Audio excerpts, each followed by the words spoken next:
I'm Inwood Lane. I'm known as the Gig Geezer. I can help you maximize your gig hustle. I also need your help. Hey, hit that subscribe button. Give my content a thumbs up. Spread my content with others. And I welcome your comments in the section below. And with that, let's get into this segment of the Gig Geezer.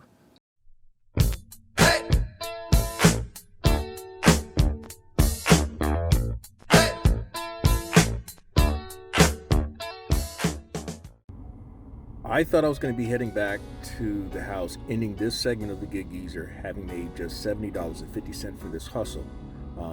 That was my number right at just under 2.5 hours. And I went the next 50 minutes before I caught another order that was worthy of me accepting. Yeah, I had a few others to come through, but nothing worth talking about. In fact, I went stretches of 15 and 20 minutes before I saw an order.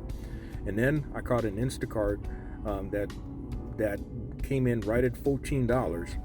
It's a quick one, 9 items, a lot of produce and stuff.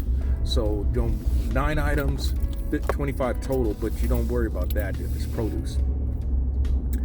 And so it looks like the Gig Geezer is going to end at around $84, maybe $85 for the first half hustle. At the borderline of saving face, making it close, that's just the new reality right now with the gig hustle.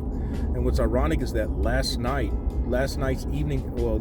ironic is that yesterday's evening hustle, I did 160 in 4 hours, and ended the entire Sunday hustle at $251 and change. And you expect a little drop off after having a big hustle, but I didn't expect things to drop off like that. But that's the new reality as things have slowed down as they have. I'm not even going to try to talk optimism right now, even once people start getting their tax returns, because I think people's buying habits have changed. They've gone back to probably the way they were in 2019. But because so many of us have been spoiled and gotten used to the way things were for 2020 and 2021, we've forgotten what it was like before then. Now, before then too, there weren't as many people doing these gig hustles, so all things are relative. But I don't recall seeing a lot of big orders back in 2019 as well. I don't recall that. I didn't start seeing big orders until 2020, 2021. So I think it's going to be a big adjustment period for a lot of us gig people. The question is, what are you going to do? How are you going to manage it? I started out talking about multiple apps, and I do believe that multiple apps is going to be the way to keep yourself afloat. But the other thing is that you got to be patient. You can't panic. You've got to stick to your process. You've got to hold to your numbers that you have established throughout 2020, 2021. No doubt for me, $84 or $85 sounds a lot better than $70. It certainly puts you in a much better position to reach $200 in a day as opposed to $170. Now, if that were 2020,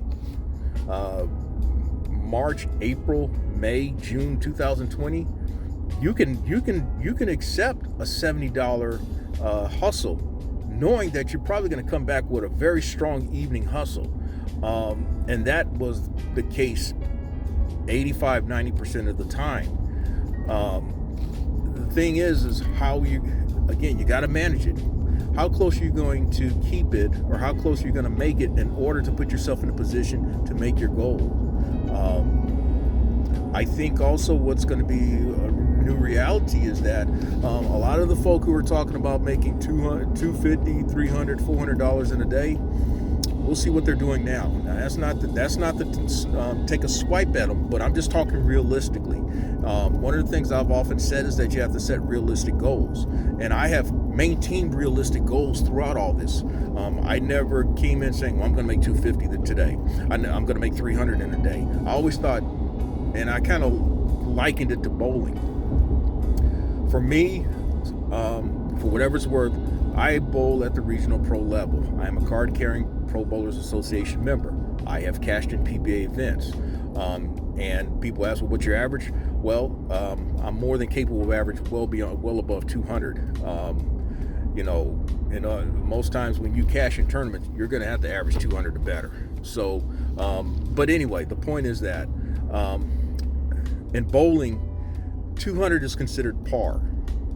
And then a number, if 200 is considered par, then a number is when you're shooting 250 or better.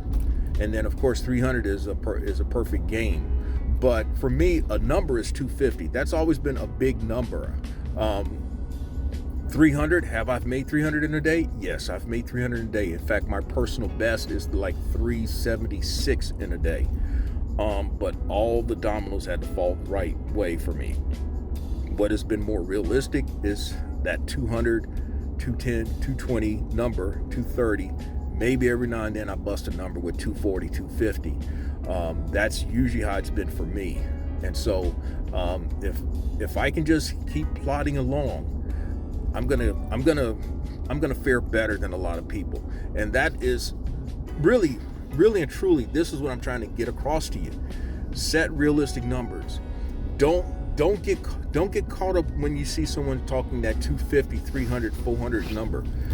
You may do it.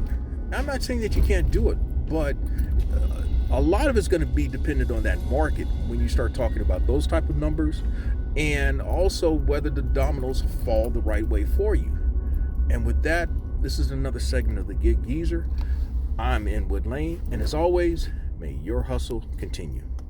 Thank you for checking out this segment of the Gig Geezer. If you reach this point, it means that you've checked it out in its entirety, and it's very much appreciated, and it tells YouTube that you're very much engaged in my content. Hey, if you'd like to get in contact with me or pass on some other useful information, I can be reached at giggeezer3.5@gmail.com, or you can check me out on Twitter at giggeezer.